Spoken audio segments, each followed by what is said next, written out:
Fala rapaziada, sou o João Pestana, professor de História, aqui no Top Militar. Vamos garantir a aprovação e também gabarito da prova de História. Vem comigo, pessoal do Naval, vamos lá. A chegada dos portugueses ao Brasil, além de ser um resultado de um processo administrado pela coroa portuguesa no século XV, então vocês estão vendo aí, é uma questãozinha de expansão marítima, tá? Não tem como, professor, é só história do Brasil. Não, expansão marítima portuguesa está dentro do contexto da história do Brasil. Não tem como estudar a história do Brasil sem conhecer a história dos nossos colonizadores. Então vamos lá, expansão marítima, século XV, tudo começa aqui, no século XV. Então vamos lá. Conjuntamente com a nobreza e a burguesia, tá? Então teve a coroa portuguesa junto com a burguesia e com a nobreza vão lançar-se ao mar. E aí, vamos lá. Letra A. Auxiliou, entre outros aspectos, ou seja, a chegada aqui no Brasil. Ele quer saber, a questão quer saber qual é a importância da chegada dos portugueses aqui no Brasil. Qual é o contexto desse descobrimento? Então vamos lá. Auxiliou, entre outros aspectos, na consolidação e hegemonia portuguesa no Atlântico Sul. Sem dúvida nenhuma, gente. Tá? Não tem dúvida. Os portugueses começaram a sua expansão marítima ali no períplo africano, no Atlântico Sul, tá? E o Brasil tem uma posição geográfica favorável, tá? Porque é banhado pelo todo Atlântico Sul. E isso era importante por quê? Porque garantia o livre acesso às Índias, que sempre foi o objetivo principal dos portugueses.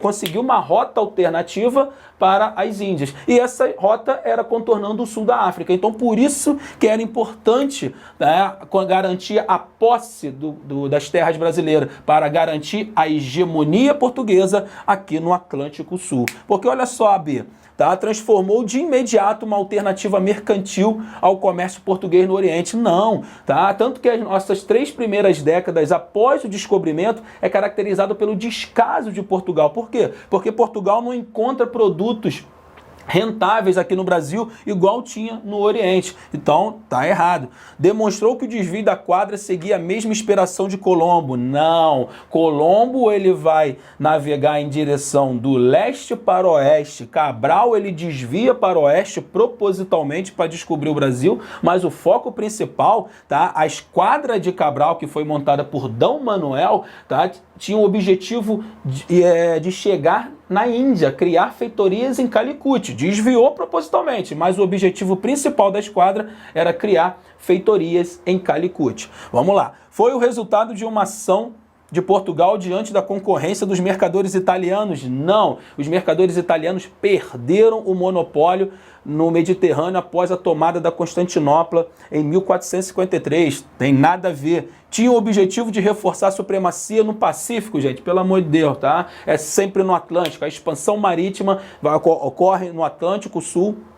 E o Brasil também está no Oceano Atlântico. Então, tanto que o eixo econômico da Europa sai do Mediterrâneo e vai para o Atlântico. Então, aí, questão 1, gabarito A. Vamos para a próxima questão.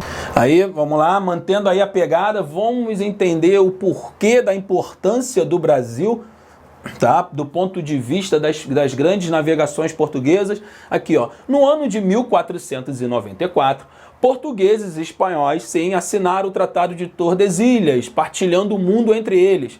Fato que posteriormente recebeu crítica da França. A França foi o mais crítico nisso aí, tá? Também a Inglaterra, os Países Baixos, mas sem dúvida a França foi a que mais criticou.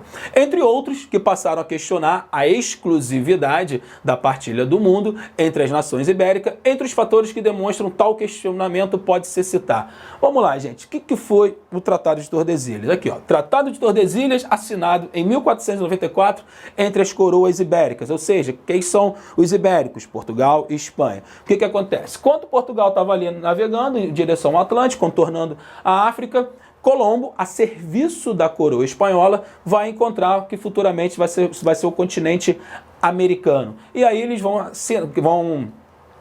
criar uma linha imaginária e vão dividir as terras, né, que até então um mundo conhecido. E é nesse momento que vai nascer o Tratado de Tordesilhas, que vai determinar que a 370 léguas de uma ilha africana chamada Cabo Verde vai pertencer à Espanha e todo o resto vai pertencer a Portugal. E é nesse tratado que o Portugal ganha a parcela da América que hoje chama-se Brasil. Então vamos lá, podemos citar sobre o tal questionamento. Por que vai questionar? O rei da França vai perguntar assim para o Papa que assinou o Tratado de Tordesilhas. Queria ver a cláusula do Testamento de Adão que dividiu o mundo entre Portugal e a França. Então vamos lá.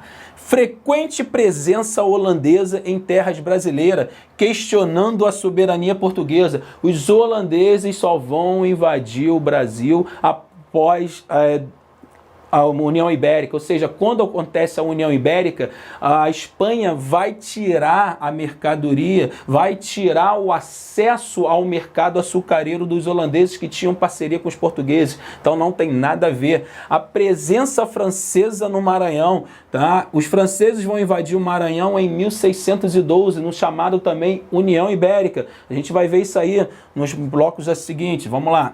A presença inglesa, principalmente de piratas, financiado pelo governo inglês, quais por várias vezes tentaram estabelecer colônias. Não, eles vinham para cá, pirateavam, contrabandeavam os produtos, mas não tinham o objetivo de criar colônias. Invasão holandesa no Recife, motivada unicamente por conflitos com a Espanha. Olha só, os holandeses invadem, sim, Recife, mas está dentro do contexto também da chamada União Ibérica. Isso é mais para frente, isso não tem nada a ver. Então aqui a pergunta é, a crítica francesa, tá? Apesar que, olha só, não esqueça essa pegadinha, os maiores críticos, falou do Tratado de Tordesilhas, o maior crítico foi a França. Então vamos lá. A presença frequente dos franceses nos primeiros momentos da colonização portuguesa, destaque aí para a criação da França Antártica no Rio de Janeiro. Gente, sem dúvida nenhuma, tá? Durante o período pré-colonial, que foi a nossa extração, né, de pau-brasil, que começou a nossa primeira atividade predatória, foi o pau-brasil. E os maiores contrabandistas que não respeitavam o Tratado de Tordesilhas foram os franceses. A presença deles era tão grande aqui no Brasil que eles chegaram a criar uma colônia chamada França Antártica, atualmente no Rio de Janeiro, e aqui, por eliminação, Gabarito e